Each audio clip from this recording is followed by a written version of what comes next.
Mr. Chair, the position of Undersecretary and Assistant Secretaries and other appointed positions are positions of trust and confidence by the appointing authority.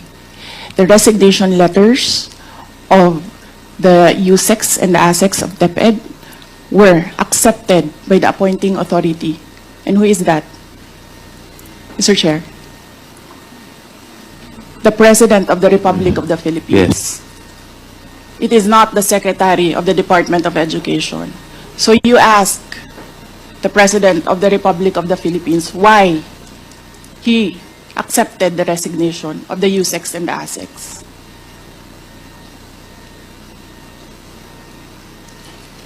What is the point, Honorable Vice President? Ang sinasabi ko sa inyo, bakit nyo kine-question ang due process? Tanungin nyo ang appointing authority, bakit niya tinanggap ang resignation letter?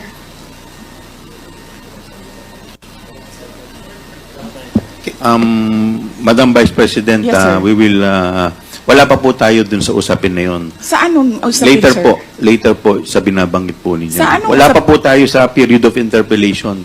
Bubuksan ko pa lamang po ang period of interpellation. Yes, sir. Nandun na kayo sa topic. Hindi po tayo nag-i-interpellation ngayon. Madam Vice President, nag-uusap po muna ang mga miyembro. Yes, so, sir. please do respect. Yung Yes, mga, I am very respectful. I am dovetailing from Congressman Marcoleta. The appointing authority is the President of the Republic of the Philippines. Why are you questioning due process in a discussion of resignation of USEX and ASEX? Wala pa pong nagtatanong about that, Madam Vice President. Sir, kinontempt nyo Madam- na, sir, dinetain nyo na yung tao for due process.